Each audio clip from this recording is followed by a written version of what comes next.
Bismillahirrahmanirrahim. Assalamualaikum warahmatullahi wabarakatuh.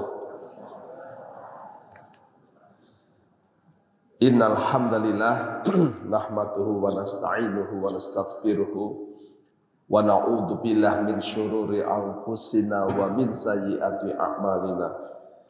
May yahdihillahu fala mudhillalah wa may yudlilhu fala hadiyalah. Asyhadu an la ilaha illallah wahdahu la syarikalah wa asyhadu anna Muhammad abduhu wa rasuluhu. Allahumma shalli wa sallim ala sayyidina Muhammadin wa ala alihi wa sahbihi ajma'in. Amma ba'du, qala Allah ta'ala fil Qur'anil Karim, a'udzu billahi minasyaitonir rajim. Bismillahirrahmanirrahim. Ya ayyuhalladzina amanu taqullaha wal tandur nafsum ma qaddamat liqad wattaqullaha innallaha khabirun bima ta'malun. Sadaqallahul azim. Ibu-ibu dan bapak-bapak, saudara-saudara sekalian maupun yang belum sekalian ya. Mudah-mudahan yang belum sekalian cepat sekalian itu. Semuanya rahimahullah, insyaallah dirahmati Allah Subhanahu wa taala. Orang yang dirahmati Allah itu insyaallah pasti ahli surga. Insyaallah. Mudah-mudahan kita semua menjadi keluarga ahli surganya Allah Subhanahu wa taala. Amin ya rabbal alamin. Tentu syaratnya harus jadi orang takwa. Karena surga itu dikatakan Allah uiddat lil muttaqin, kan begitu. Jadi itu tempatnya hamba Allah yang takwa. Maka masjid kita dikasih nama Masjid Takwa ini. Insyaallah ini masjidnya calon-calon ahli surga. Insyaallah. Kalau hari Jumat itu semua khatib pasti akan menyeru yang sama, yaitu takwa. Ya ayyuhalladzina amanu taqullah, gitu ya. Ittaqullah haqqa tuqatih wa la tamutunna illa wa antum muslimun. Kenapa? Kenapa setiap Jumat diingatkan takwa? Saya kira semua sepakat. Sesuatu yang diulang-ulang itu pasti sesuatu yang penting. Dan itu diperintahkan. Sehingga kalau nggak penting nggak mungkin diperintahkan. Jadi bisa kita bilang urusan apapun tidak akan sepadan dengan urusan takwa. Karena memang yang paling penting dalam hidup ini adalah ketakwaan itu sendiri. Sementara urusan dunia seringkali dianggap orang lebih penting daripada urusan takwa. Ya enggak? Iki wong gak teko iki sing anggap penting. Dia cek ngurusin dunia terus. Ya. Sampai-sampai di dalam hadis itu ada sebuah kisah ketika Rasulullah Muhammad SAW itu melewati bangkai anjing, Nabi SAW menanyakan pada sahabat, siapa yang mau dengan ini bangkai? Semua gedek ya, tidak. Maka kata Kanjeng Nabi SAW, ketahuilah dunia lebih hina dari ini. Masya Allah. Wah, saya merinding pada esok awal sore bengi sing dibahas dunia. Ya, sampai paloh jotaan BSB kan ya goro-goro kuwi. Ya, wis gak usah serius-serius banget lah. Serius itu masalah takwa saja. Ya, masalah takwa. Karena ini menyangkut harga diri, kehormatan, kemuliaan, kebahagiaan, kesentausaan yang abadi. Nek percaya. Nah, kan gitu ya. Karena ini menyangkut iman toh. Menyangkut iman. Jadi kalau sudah iman, apapun dilakukan demi sebuah takwa. Hatta harus hijrah toh, gak apa-apa. Maka kaum muhajirin ini dimuliakan Allah karena berangkat dengan nawaitu takwa. Ditinggalkan kampungnya, ditinggalkan perniagaannya, ditinggalkan ternaknya, bahkan ditinggalkan keluarganya demi takwanya. Jadi sampai Madinah entek dia itu, gak punya apa-apa belas. Yang tadinya punya apa-apa sekarang enggak punya apa-apa. Coba Abdurrahman bin Auf itu loh, yang kaya raya sampai Madinah itu didelok mek wong Ansor mesakno, duit gak duwe, bojo gak duwe, kabeh ditinggal. Sampai ditawari, kon gelem gak tak kei bondoku separuh lho, separuh. Bojoku loro. Ya, PN1 itu ya, sampai gitu. Ya, pilih mbok tua apa pilih mbok nom gitu ya. Masya Allah. Nek sing tua tuh gemati, nek nom tuh kemayu ya gitu ya. Wis gak usah wis, kata Abdurrahman bin Auf. Tuduhna aku wae di mana letak pasar, kan begitu. Kenapa dia minta pasar? Karena orang Mekah itu semuanya pebisnis, pedagang. Kalau orang Madinah kan petani. Kulturnya itu. Ya seperti orang Bojonegoro ini ya petani. Solo ya sama. Pokoknya wong Jawa itu prinsipnya mangan gak? Mangan yang penting kumpul. Kok kemaki? Ya iyalah. Wong tongkat kayu jadi tanaman. Dia yakin kumpul pasti mangan. Ya enggak? Coba nek wong Mekah berprinsip kayak orang Jawa. Mangan gak mangan sepenting kumpul. Mati deh ini kono ya. Ya kan gitu. Pasti mati. Maka dia berdagang. Berdagang pun jauh. Ke Syam, ke Syria, ke Irak. Betul ya? Macam-macam kan, Yaman. Itulah kenapa, nah ini kata orang pinter nih, Arab itu luas dan banyak negara, tapi hanya ada satu bahasa, yaitu bahasa Arab. Karena mereka sejak ribuan tahun yang lalu sudah berinteraksi dengan perniagaannya itu, omong-omongan terus. Beda dengan Indonesia, luas tapi banyak bahasa. Kenapa? Karena nggak pernah interaksi, nggak pernah omong-omongan, kan lumpuk dewi-dewi, kumpul dewi-dewi, ya, ya toh. Nah, sehingga di Irian Jaya itu ada hanya 200 orang itu punya bahasa sendiri, gitu. Nah ini, itu disebabkan karena tanahnya subur, maka banyak bahasa. Kini gak boleh gak tak kandani ini. Ya. Ya, jadi bukan karena kita lebih kreatif dari orang Arab, bukan, karena kita tanahnya subur. Ya gitu. Nah kita lihat mereka begitu hebatnya mempertahankan takwa sampai mengorbankan segalanya. Jangan dibalik, demi dunia mengorbankan takwa. Ini rugi, ya tak? Yastarud dolalata bil huda itu kan rugi, gitu ya. Menukar kesesatan dengan petunjuk.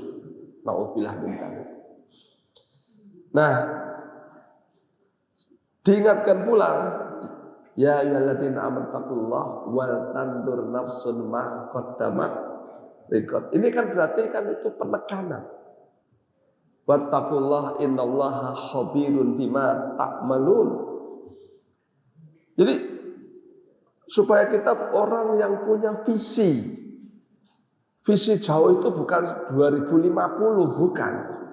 Visi jauh itu adalah kehidupan setelah kematian, itu visi terjauh. Nah, itu kau beramal untuk kehidupanmu nanti setelah mati. Kenapa kau beramal? Karena Allah hanya menyaksikan manusia itu kan amal. Ya gitu. Tapi dua loh. Nah, ini supaya sempurna ya. Yang namanya amal itu dua. Amal hati dan amal perbuatan. Amal hati itu adalah ikhlas. Gitu. Niatkan amal untuk Allah. Amal perbuatan itu sesuai dengan tuntunan Al-Quran dan As-Sunnah. Amal itu dua.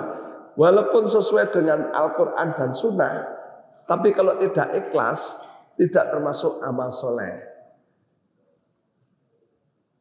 Ya, misalnya ini mau pemilu, ya tak?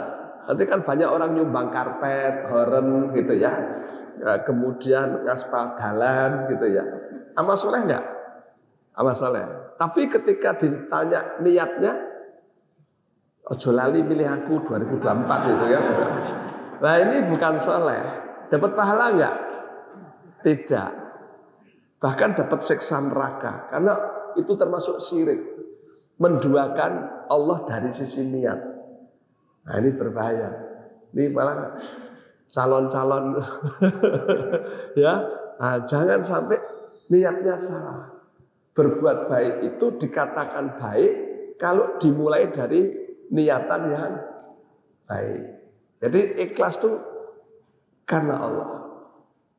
Innamal a'malu binniyah itu ya. Niyah itu lillahi. Karena orang sekarang juga banyak bilang ikhlas, tapi ternyata nggak mudeng maksudnya. Ya.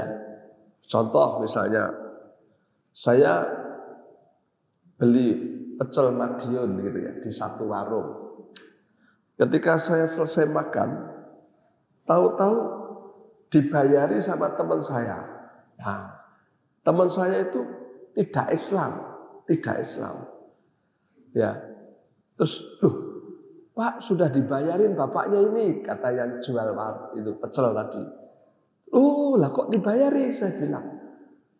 Enggak apa-apa Pak Ustadz, saya ikhlas. Sudah. Ya. Dia bilang saya ikhlas. Itu benar enggak? Halo? Benar enggak? Kata temanku yang tidak Islam tadi. Benar enggak dia ikhlas? Enggak. Dia enggak ikhlas. Kalau ikhlas itu saya bayari Pak Ustadz karena saya mencari ridha Allah. Itu namanya ikhlas. Lawang dia sama Allah aja nggak percaya kok ikhlas. Gitu. Ya. Jadi kalimat ikhlas ini banyak yang nggak paham. Ikhlas itu melakukan sesuatu karena mencari ridha Allah. Nah, ini penting ya. Jadi oleh karena itu yang bisa ikhlas itu hanya orang Islam. Semua amalan orang yang tidak Islam itu tidak ikhlas. Ekstrim ya saya ya. Kelihatan wajah-wajah orang ekstrim begini ya. Nah ini ngaji ya. Memang begitu gitu ya. Jadi kalau ingin dibilang ikhlas, Islam dulu. Lawang sing Islam aja kadang-kadang nggak ikhlas kok. Ya kan, apalagi kita Islam, ya. Nah, jadi supaya paham. Padahal amal itu diterima kalau ikhlas. Itulah kenapa semua amalan orang yang tidak Islam itu tidak dinilai oleh Allah. Lan min hal. Sia-sia. Sia-sia. Karena orang banyak mengira ikhlas itu kalau tidak punya pamrih, gitu toh. Misalnya ada orang kafir melihat bencana ya, ini di Maroko ya, di Maroko. Kemudian dia nyumbang 10 miliar. Dia tidak punya maksud apa-apa, ya kemanusiaan. Ikhlas saya, gitu. Enggak ikhlas kamu. Ya itu enggak ikhlas. Ikhlas itu enggak begitu. Ikhlas itu saya lakukan ini untuk mencari ridha Allah. Nah itu baru disebut ikhlas. Ini.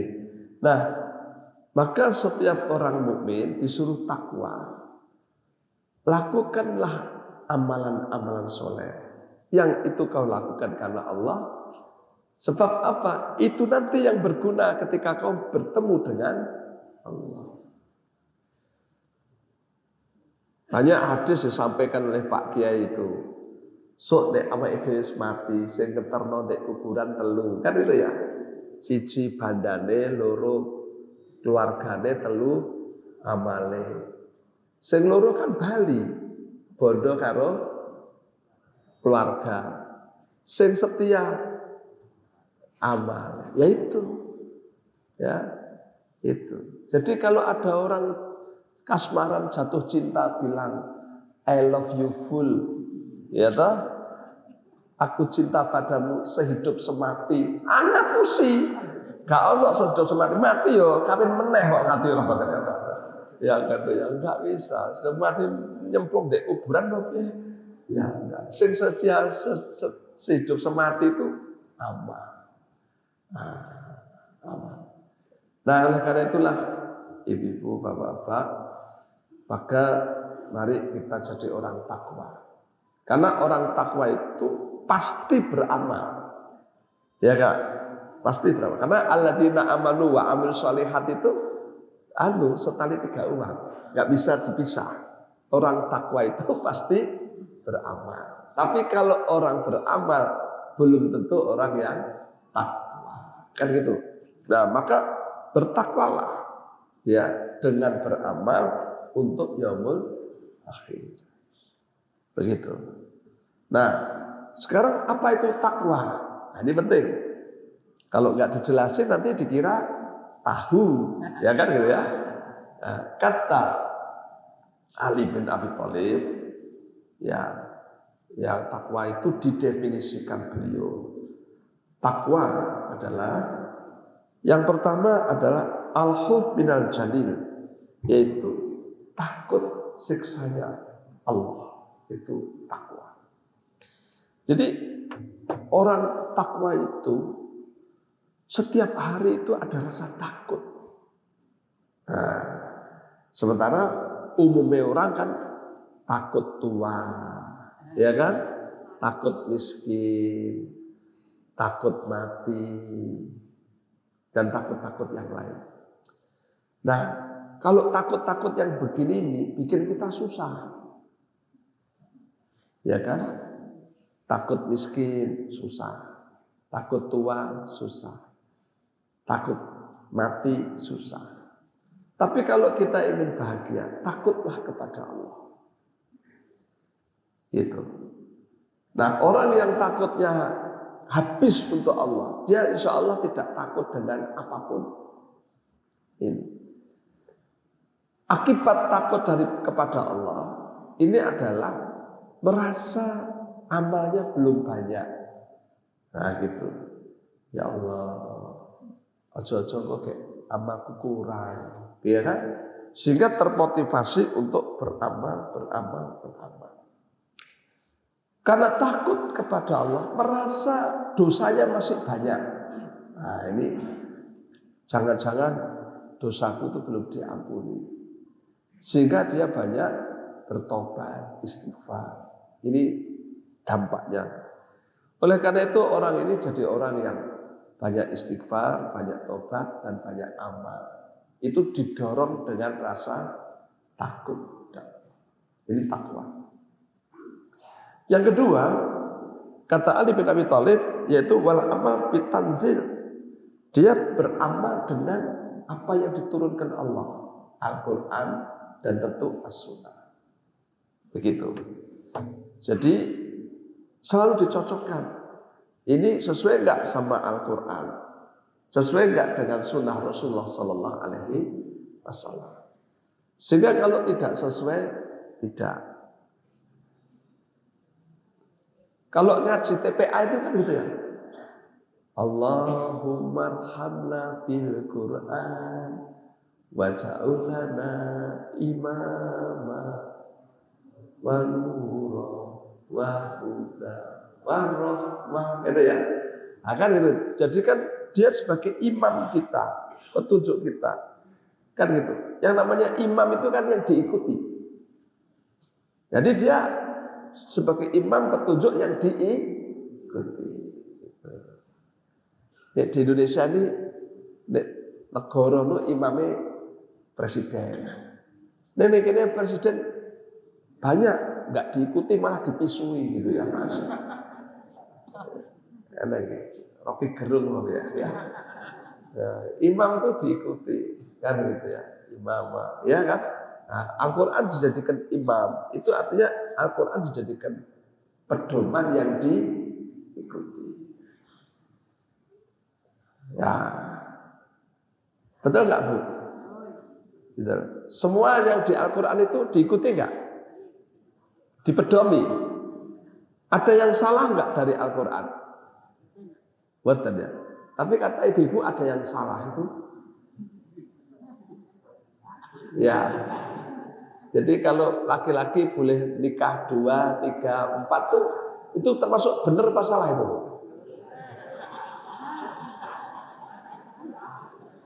Ini dipedomi boleh nggak? Iya. Ibu-ibu kalau nggak setuju itu dosa. Ya. Lah yang mendika Allah kok. Ya kan, orang sekarang wong kok gerkowan kawin wae ya Allah gitu. Lah wong boleh kok diseneni lho. Ya. Nah, gitu. Maka ibu-ibu kalau ada orang nikah 2, 3, 4, jangan dirasani dosa ngerasani orang dulu ya. Nah, enggak apa-apa gitu. Nah, ini ada yang bilang, "Yo wis gak apa-apa nek aja bojoku." Bilang gitu kan. Saya itu jadi ingat itu ya Allah. Waktu haji pulang kan akrab ya sama ibu-ibu di Mekah 40 hari ya. Pulang itu terus pesawat sudah mulai mendarat itu kan kelihatan pohon-pohon. Ya Allah, 40 hari nggak lihat pohon-pohon seperti ini. Sekarang lihat ya kalau Solo kan Boyolali itu ya kelihatan gitu. Terus mulai gitu ya. Seneng guys ya. Tahu-tahu ada ibu bilang, Pak Ustadz, ya di belakang saya. Sampai ojo kawin meneh lho, gitu dah. Sampai rabi nek ceramah gak tak rungokke, kata kita udah. Masya Allah, ibu-ibu ini galak banget toh, Masya Allah. Ya sejak itu saya tidak ingin nikah lagi. Saya takut tak dirungok oleh ibu-ibu gitu ya.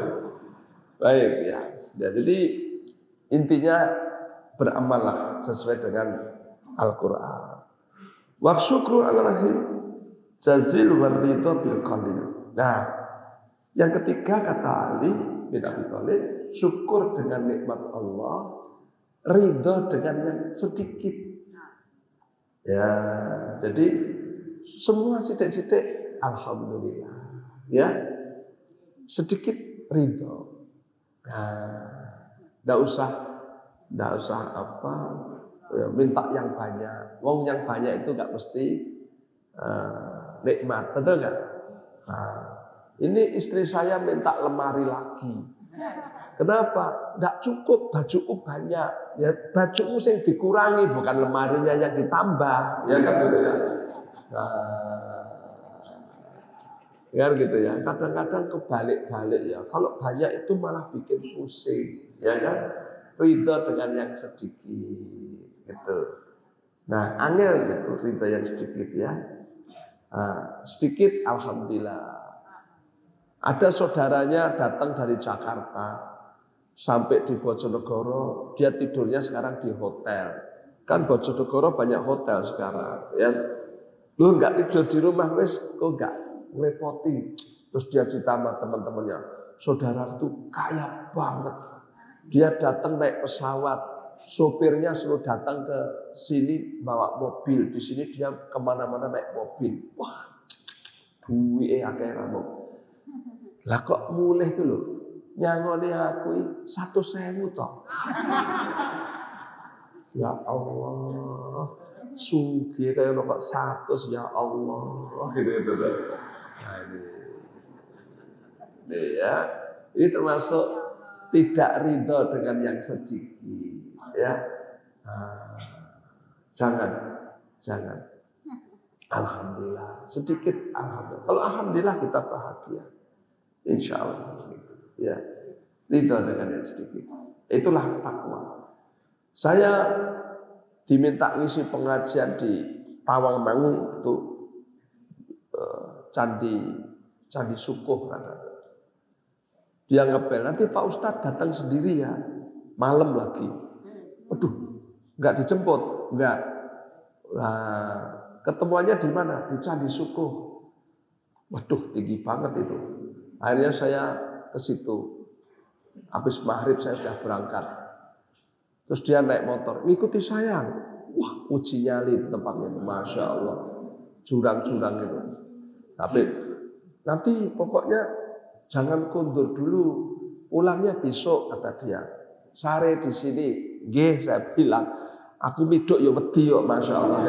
Tempatnya kayak gitu. Terus pengajian selesai 10:30 waktu itu tidur di situ. Pagi itu saya dikasih teh. Nah, saya lihat nggak ada sawah, adanya kebun-kebun gitu. Dia ibu-ibu pada guntingi Jepang di kebun. Saya ikut-ikutan gitu. Wah, dia bilang, "Mboten sah, pakai teget, mboten nopo-nopo," saya bilang. Kula seneng. Nah, ketika dia gunting itu, saya tanya, "Niki disade teng pundi?" Mungkin dipuruki motor mawi bronjo. Oh, nggih. Terus saya mikir, kok bisa ya hidup di tempat seperti ini gitu loh. Terlalu tinggi kan. Terus saya tanya, "Nek tiang mriki sakit, berobatnya primpun?" "Ya dokter." "Teng pundi?" "Teng ngandhap." "Oh. Lah nek sekolah?" "Nggih, sekolah teng pundi?" "Teng ngandhap." "Lho kabeh kok teng ngandhap?" Saya bilang gitu ya. Aku enggak bayang no urip ndek kene gitu. Terus ternyata dia malah seneng di situ. Gua teng Solo nggih Bu nggih. Boten kok. Enak teng mriki. Boten bayangke Pak urip teng Solo. Tuh coba. Saya bilang, "Iku kualik, iku mesti omonganku dudu omonganmu ya Allah." Ya. Lalu teng mriki napa-napa pun enten. Betapa dia bahagia. Ya, di tengah-tengah kehidupan yang sederhana. Nah, itu. Jadi Ibu, Bapak, selama orang itu ridho dan merasa puas dengan yang ada, itu bahagia. Itu bahagia. Nah, inilah konsep takwa. Dan selanjutnya wal istiqdad liyaumir rakhil, selalu berjaga-jaga di hari yang panjang. Nah, ini. Jadi kita persiapkan betul dalam hidup ini. Yuk kita berjaga-jaga. Caranya gimana? Bagaimana hari ini lebih baik daripada hari kemarin. Pumpung dikasih hidup. Pumpung dikasih hidup. Berarti masih diberi waktu. Betul kan? Waktu itu mahal. Manfaatkanlah supaya hari ini lebih baik daripada hari kemarin. Maka itulah orang yang beruntung. Tambah hari, tambah waktu, tambah umur, tambah tua, tambah baik. Kalau hari ini tidak lebih baik dari kemarin, itu adalah orang yang merugi. Lebih-lebih hari ini lebih buruk daripada tahun kemarin, itu adalah orang yang celaka. Apa yang disabdakan Rasulullah Muhammad SAW ini mengajarkan pada kita bahwa berkompetisi, bersaing itu adalah hari ini dengan kemarin. Ini penting. Bagaimana saya harus lebih baik daripada saya kemarin. Insya Allah sehat, sukses. Kebanyakan orang, ya, iwo ya gak teko ini, berkompetisinya salah. Bagaimana saya harus lebih baik daripada saudara saya? Bagaimana saya harus lebih hebat daripada tetangga saya? Bagaimana saya harus lebih sukses dari kawan saya? Ini yang salah. Kita tidak disuruh bersaing dengan saudara sendiri, ya, dengan kawan sendiri, dengan tetangga sendiri. Tapi bersainglah dengan diri kita sendiri. Saya lebih baik daripada saya yang kemarin. Itu saja.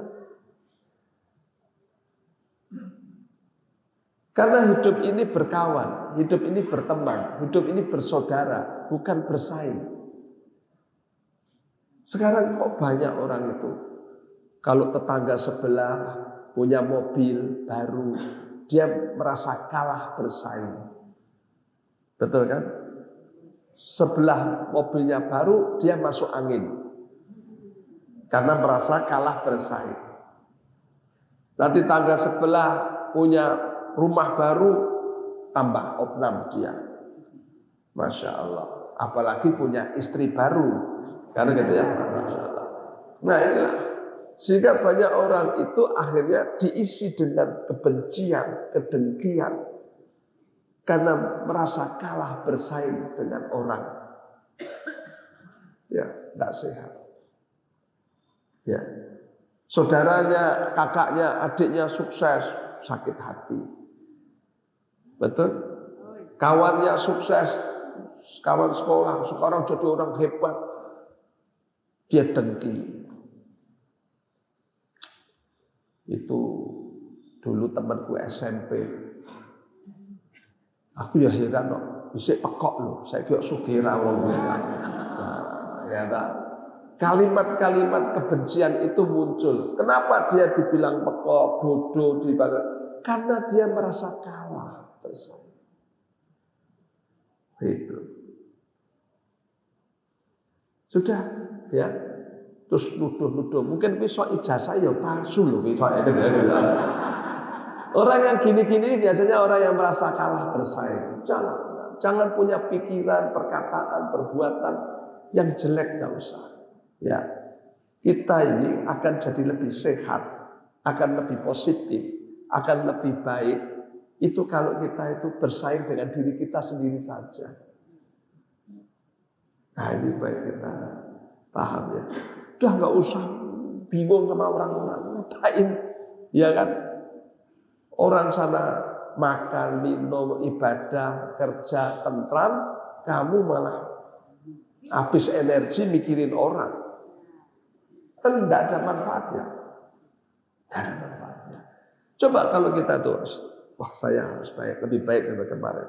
Sehingga progresnya semakin hari, semakin umur, semakin tua, semakin soleh, semakin taat, semakin hebat.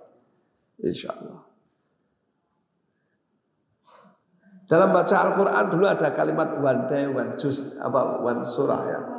Nah itu kita kerjakan aja. Pokoknya saya dengan diri saya sendiri saja. Satu hari saya harus tambah satu surah. Kan gitu ya. Nah, bagaimana saya hari ini bisa sholat tahajud. Bagaimana hari ini saya bisa sholat subuh berjamaah. Bagaimana hari ini saya bisa datang di pengajian. Kan gitu. Hari ini saya bisa bersedekah. Kan gitu.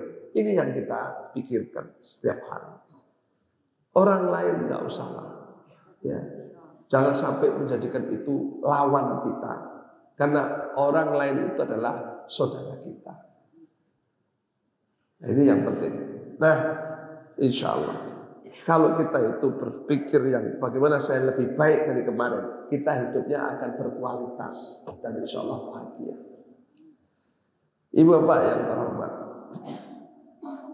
untuk jadi lebih baik, nah ini ada resep dari Rasulullah Muhammad Sallallahu Alaihi Wasallam.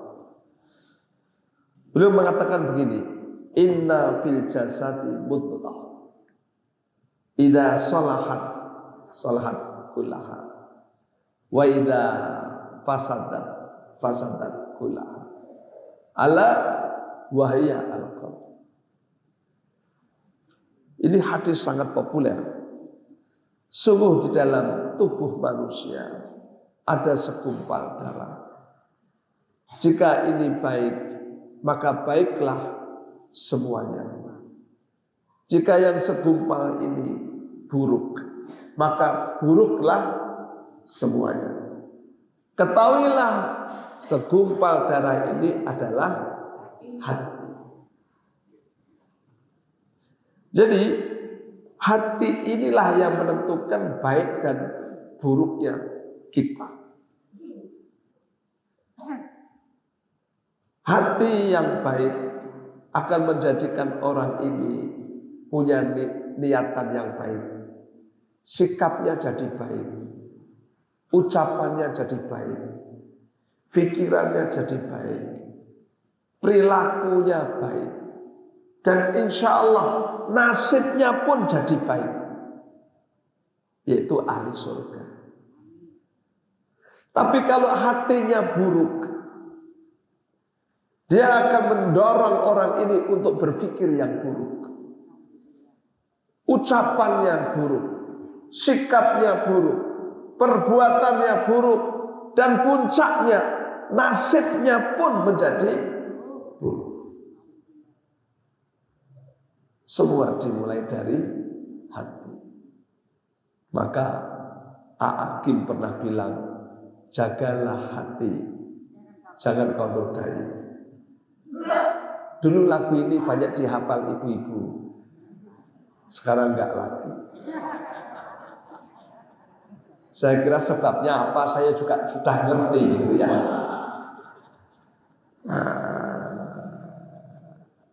Jaga hati. Ya. Jadi hati.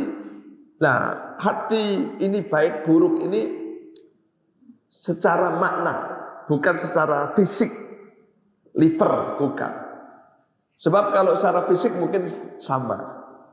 Ya kan? Hati yang baik, hati yang buruk itu kalau di USG itu sama. Ya. Bentuknya, warnanya sama gitu ya. Jadi maknawi saja. Misalnya ada seorang yang kasmaran, jatuh cinta, kemudian ditolak cintanya. Dia bilang, hatiku hancur mengenang dikau gitu ya. Itu kalau di USG itu ya nggak hancur loh ya, baik-baik saja. Ya, gitu. Jadi bukan hatinya berantakan gitu. Ya mati tuh kalau hatinya hancur ya. Jadi itu makna saja. Hati yang baik itu seperti itu. Baik maksudnya bukan baik fisiknya, tapi maknanya baik. Nah, kenapa hati bisa buruk? Ya karena dinodai tadi. Jadi begini Ibu Bapak. Hati itu kalau bersih sering kita sebut hati nurani. Betul ya? Nah, nurani itu dari kata nur, yaitu yang bercahaya. Siapa yang ngasih cahaya? Allah. Allahu nur samawati wal ardh. Betul ya? Nah, Allah lah yang memiliki nur yang meliputi langit dan bumi. Surah An-Nur ayat 35 itu. Nah, sehingga hati yang disebut hati nurani itu adalah hati yang mendapatkan petunjuk Allah, cahaya Allah. Sehingga hati ini mudah untuk menerima kebaikan, mudah untuk menerima kebenaran, mudah untuk mendapatkan nasihat. Tapi kalau hati ini gelap, tidak bercahaya, itu kalau Prof. Dr. Nurholis Majid pernah bilang namanya hati dulmani gitu. Dulmani. Lawannya nurani adalah dulmani. Dulmani itu gelap. Nah, orang yang hatinya gelap itu dolim. Betul ya? Yang gelap adalah hatinya. Kalau kulitnya gelap tidak apa-apa, ya. Yang penting jangan hatinya yang gelap gitu ya. Jadi jangan kalau lihat orang yang negro gitu terus dolim banget gitu jangan. Ya, dolim itu untuk hati ya, bukan untuk kulit ya. Dalam ya, gelap hati. Hati yang gelap inilah ya akhirnya tidak bisa menerima petunjuk ilahi. Nah, orang yang hatinya paling gelap itu adalah orang yang syirik. Syirik. Maka syirik itu disebut dalam Al-Quran, inna syirka la dzulmun adzim.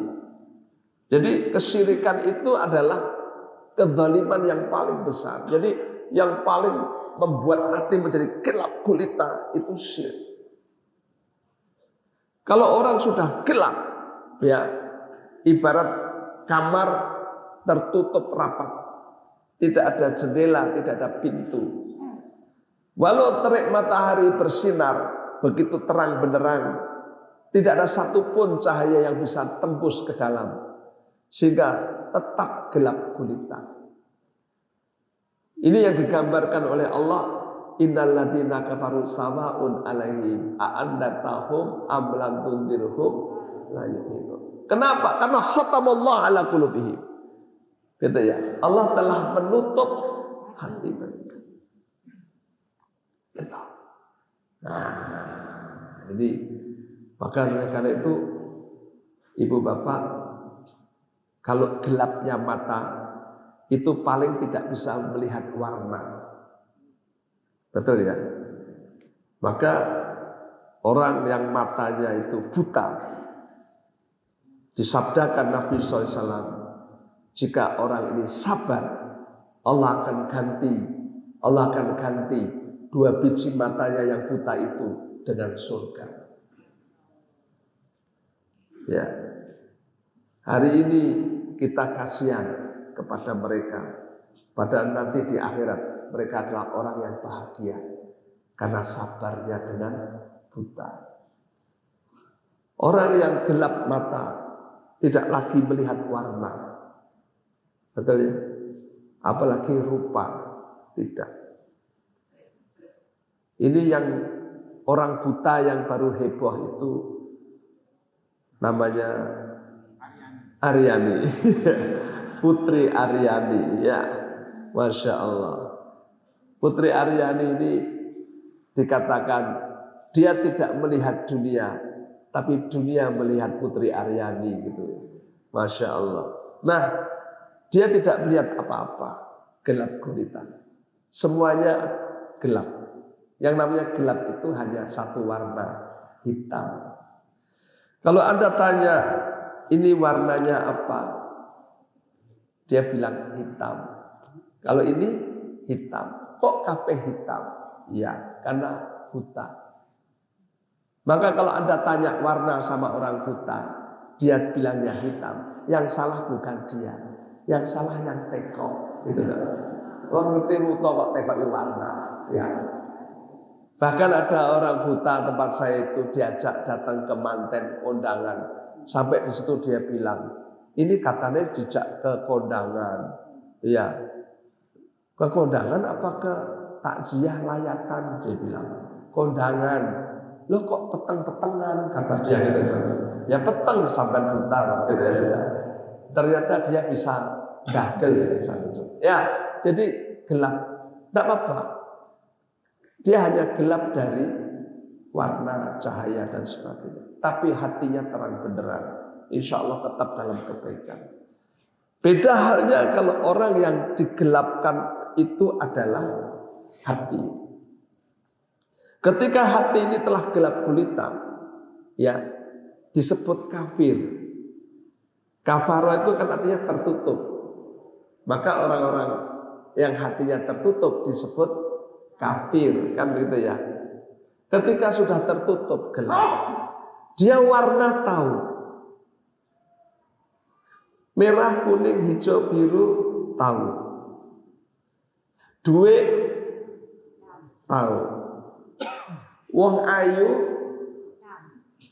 luweh tahu ya. Tapi ketika menyangkut apakah ini baik, apakah ini buruk, enggak tahu. Apakah ini benar, apakah ini salah, tidak tahu. Maka jangan tanya tentang baik dan buruk kepada orang kafir.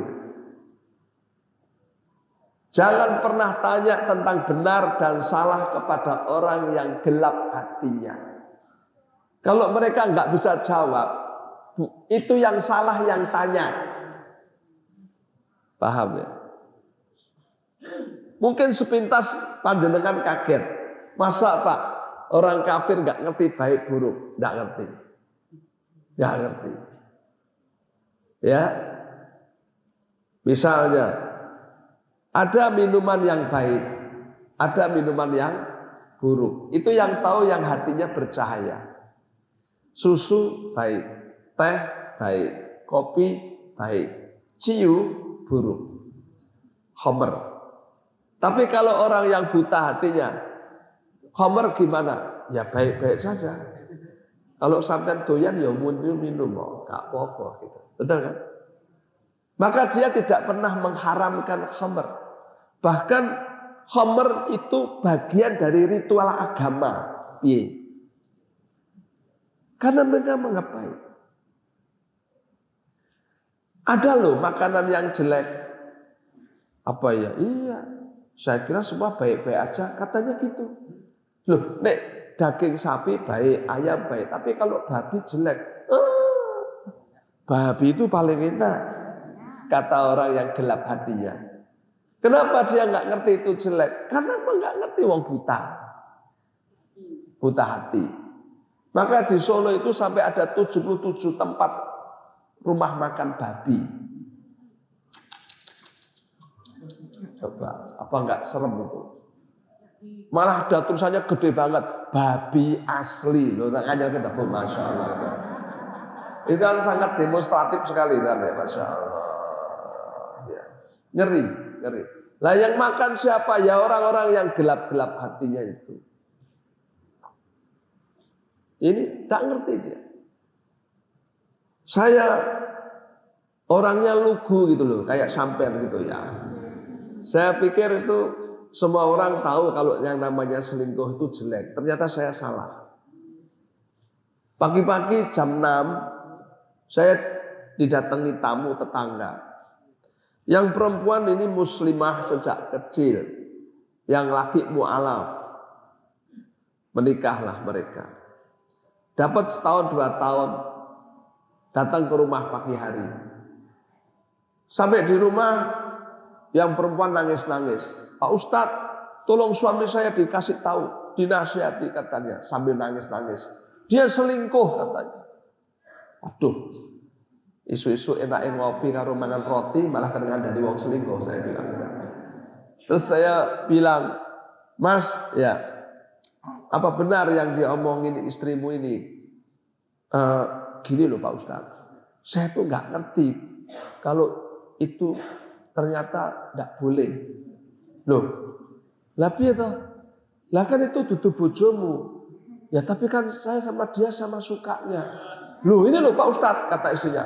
Dia ngeyel lagi itu. Dia tuh ini zina. Ya saya juga bingung. Saya dibilang saya zina. Saya malah bingung dia bilang gitu itu. Tak pikir bodoh apa bodoh nih maksudnya. Masuk kamu nggak ngerti mak gitu. Ya. Jadi rubah-rubahnya. Selama ini dia punya pikiran asal sama suka itu nggak ada masalah. Yang dosa itu kalau pemerkosaan. Wah, angel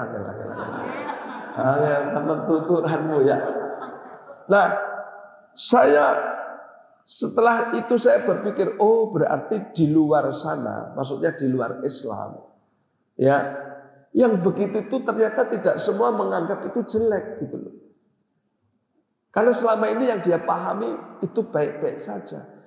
Ya kamu tuh kalau tidak nikah itu zina mas, dosa. Terus dia malah tanya, loh kan saya sudah punya istri Pak Ustadz, maksud saya harus nikah lagi gitu loh, Masya Allah. Kacau ini masalah. Nah, enggak, maksudnya kau berhenti, bukan kamu nikah lagi, ya kan gitu ya. Nah, setelah peristiwa itu saya mulai ngerti bahwa ternyata selama ini kita ini lugu, mengira bahwa seperti ini dosa itu semua orang tahu. Ternyata yang tahu cuma kita. Gitu loh. Nah, Lebih gamblang lagi ketika Piala Dunia di Qatar, itu Jerman, Amerika itu mengkampanyekan LGBT di negeri Qatar. LGBT itu kan membolehkan laki menikah dengan laki, perempuan dengan perempuan. Kata dia ini hak minoritas seks. Coba. Dan itu dikampanyekan, ditolak oleh pemerintah Qatar. Sampai hari ini dikampanyekan. Bahkan ada komunitas mereka itu yang ingin kongres di Jakarta apa kemarin itu ya. Nah, jadi sini sesuatu yang dikampanyekan itu pasti sesuatu yang dia pikir ini baik. Dia pikir ini benar. Padahal itu jelek. Itu rusak. Dan mereka nggak ngerti kalau itu rusak. Wa idza qila lahum la tufsidu fil ardh qalu innama nahnu muslihun. Ala innahum mufsiduna walakin la yash'urun. Kalau dibilang sama mereka ini rusak mas, rusak. Dia bilang enggak, ini baik. Loh coba. Dia enggak sadar kalau ini adalah jelek. Coba nanti baca tuh surah Al-Baqarah, ya enggak? Ayat berapa itu? 7 atau 8. Betul enggak? Jadi betul-betul enggak ngerti gitu loh. Nah ini, kenapa enggak ngerti Pak? Karena hatinya buta. Itulah. Ya. Jadi betapa hati yang buta ini lebih fatal. Lebih fatal. Karena tidak bisa membedakan baik dan buruk. Tidak bisa membedakan benar dan salah. Tidak bisa membedakan halal dan haram. Tidak bisa membedakan. Maka jangan tanya pada mereka tentang nilai kebaikan. Nah, celakanya Amerika itu merasa paling tahu tentang nilai baik dan buruk. Dan dia mendoktrinkan nilai itu ke kita. Lah mungkin wuto kok malah ngandani kene lho masyaallah. Ya kan gitu ya. Maka yang paling tahu nilai baik buruk itu umat Islam. Dan hanya orang Islam. Di luar itu nggak ngerti. Maka kita jangan ikuti nilai mereka. Karena mereka nggak punya nilai-nilai kebaikan. Semua boleh kok. Betul. Bahkan disahkan. Coba. Disahkan. Di Eropa itu pernikahan sejenis itu disahkan. Apa konslet itu. Ya. Sehingga ada yang bilang kalau orang sini ikut homo, ikut lesbi. Kalau mau sah pergi ke sana dulu katanya. Loh yang mengesahkan siapa? Negara. Ini serem. Ya. Nah inilah maka Bapak rahimakumullah, kalau kita ingin tanya teknologi, ya silahkan ke negeri Eropa, ke negeri Amerika dan sebagainya. Tapi kalau kita ingin tanya tentang kebaikan, kebenaran, kembalinya ke Al-Quran. Tidak mana-mana. Gitu. Nah, masalahnya adalah apakah umat Islam ini bisa hatinya gelap? Bisa. Ya. Kalau berbuat dosa. Walaupun tidak syirik. Itu juga mengotori hati. Maka dikatakan Nabi SAW, setiap kau berbuat satu dosa, itu membawa satu titik hitam di hatimu. Kan gitu ya. Maka kata Hakim tadi, jangan kau nodai. Karena dosa satu noda. Tik. Dosa lagi, tik. Nyolong serandar, tik. Ngerasani, tik. Ngerasani mubalek, tik. Roto akeh itu. Ya. Iya enggak? Nah kalau orang itu banyak bikin salah, banyak bikin dosa, hati ini mulai beleret gitu ya. Lampu itu beleret. Nah, nggak jelas lagi. Rekoso. Ya. Susah. Maka orang ini hidupnya jadi susah karena hatinya beleret, kakean dosa. Ya. Tempo hari ada kawan saya datang ke rumah. Pak Ustadz, saya lama nggak kesini. Kenapa? Ini mata saya yang kanan itu tiba-tiba rusak. Rusaknya gimana? Nggak tahu nggak ada clearnya kata dia. Jadi kayak klis hitam putih kata dia. Maka saya nggak berani naik motor, nggak enak. Yang satu jelas, yang satu hitam putih. Jadi saya bingung dengan gitu. Astagfirullahaladzim. Nah, kau udah ke dokter mata? Udah. Ini baru diperiksa, nanti suruh kembali lagi saya dikasih obat. Wah saya pusing ini. Mata Pak. Kenapa? Nggak tahu, bangun tidur tahu-tahu rusak. Ya, Masya Allah. Kan susah kan? Ya, itu baru bleret mripate siji. Ya, pokoknya sing bleret atine kan susah itu. Ya kan? Nah, maka supaya ini tidak bleret, caranya gimana? Ya berhenti dari berbuat dosa. Oke. Yang kedua, bersihkan itu noda. Nah, cara membersihkannya gimana? Satu, banyak istighfar. Ya kan? Istighfar. Maka Bapak Ibu, Rasulullah Muhammad SAW itu satu hari tidak kurang 100 kali istighfar. Astagfirullahaladzim. Ya, astagfirullahaladzim. Itu bersih-bersih hati. Kalau bersih pakaian pakai sabun. Ya, kalau hati jangan pakai sabun. Mati nanti, Masya Allah ya. Bersihkan dengan istighfar. Astagfirullahaladzim. Ya, insya Allah. Istighfar. Nah, yang kedua yaitu sholat. Sholat itu termasuk membersihkan hati. Maka Kanjeng Nabi ketika wong sing sholat sedina ping 5 kuwi kaya wong sing duwe omah pinggir kali. Sedina 100 ping 5. Gimana Bu? Resik. Nah, gitu ini Bojonegoro iki cerdas. Nek wong sedina 100 ping 5 pripun Bu? Resik. Nah, bener. Ya, di kampung saya tak tekoki jape kanjeng nek wong sedina 100 ping 5 pripun Bu? Kademen gitu, Masya Allah. Kok kademen resik, orang kok kademen ya enggak. Jadi supaya kita itu paham. Jadi kalau kamu tuh sehari sholat 5 kali itu bersih, ya hatinya bersih. Maka rajin sholat, ya kan? Nah, yang ketiga, untuk supaya hati ini bersih itu bisa dengan umroh. Nah, al umroh ilal umroh kafaratun lima bainahuma. Jadi kalau begitu, ya ini agak mahal ini umroh ini ya. Tapi ada baiknya lah setahun sekali bersih-bersih hati dengan umroh, kan gitu ya. Nah, gitu. Kalau ada rezeki, ya. Terus kemudian apalagi yang bisa membersihkan hati? Sedekah. Nah, ini terjangkau nih. Ya, sedekah. Khud min amwalihim sedekatan tutahhiruhum wa tuzakkihim. Jadi sedekah itu membersihkan harta kita dan mensucikan hati ini. Nah, gitu. Maka orang yang rajin sedekah, insya Allah orang itu baik. Nah, dan alhamdulillah saya dengar-dengar di kalangan Muhammadiyah ini sedekahnya hebat, betul ya? Hebat. Sampai-sampai ada yang bilang Muhammadiyah adalah organisasi yang paling kaya sedunia karena memiliki kekayaan lebih dari 300 triliun. Itu ya. Dan 300 triliun itu tidak seorang pun yang memiliki. Ya enggak?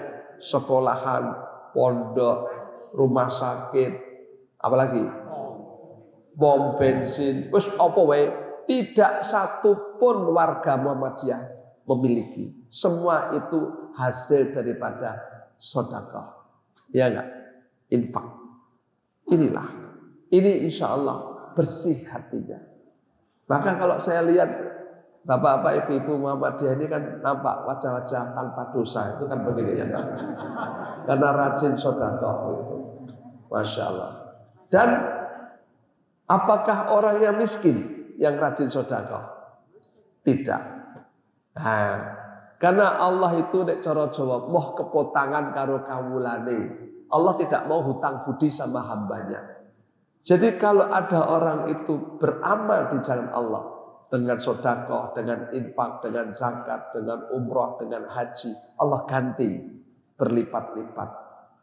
Itu ya. Jadi kalau prinsip hemat pangkal kaya keliru, sedekah justru pangkal kaya. Nek hemat pangkal kaya kau pakai, kau pasti util betitil kacang hijau dikatroli kata orang Jawa ya.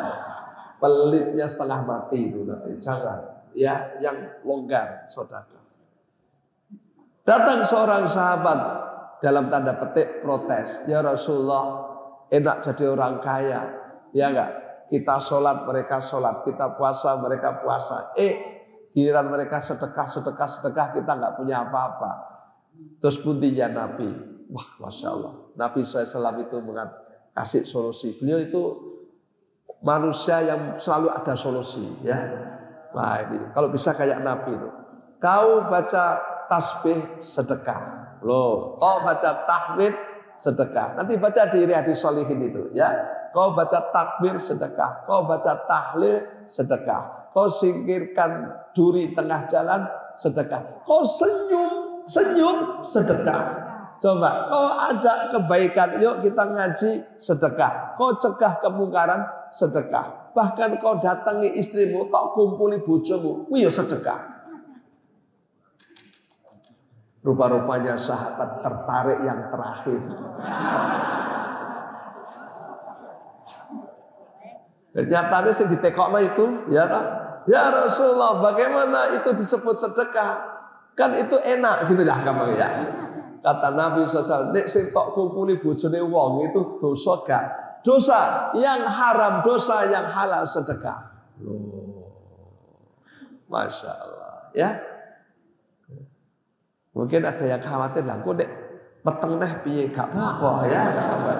Lu sampai kondang ahli sedekah, kan gitu ya, Masya Allah. Gitu. Nah, inilah penting kita untuk bersih hati. Nah, ibu bapak, termasuk menjaga hati, jangan dikotori lagi. Nah, kenapa? Ini bagaimana itu bisa terjadi? Pengotoran ini. Saya ingin sampaikan yang terakhir. Allah ngendika begini. A'udzubillahi minasyaitonir rajim. Wallahu akhrajakum min butuni ummahatikum la ta'lamuna syai'a. Wa ja'alakumus sam'a wal absara wal afida la'allakum tashkurun. Jadi begini Bapak Ibu. Ibarat gelas kosong. Kalau diisi teh, dia dituang keluarnya teh. Kalau diisi kopi, dituang keluarnya kopi. Artinya gelas hanya akan mengeluarkan isinya. Nah, hati juga begitu. Ketika hati ini lahir kosong, dia fitrah, dia suci. Kemudian dimasukkanlah sesuatu ke dalam hati. Lewat apa? Telinga dan mata. Itu pintunya. Itu pintunya. Maka ada orang yang bilang dari mata turun ke hati. Itu jatuh cinta, gitu ya. Nah, oleh karena itu, yang didengar, yang dilihat, itu mempengaruhi hati. Jadi kalau kita ingin mendapatkan hati yang baik, dengarkan dan lihat sebatas yang baik-baik saja. Itu saja. Jangan mendengar, jangan melihat yang buruk. Jangan ya.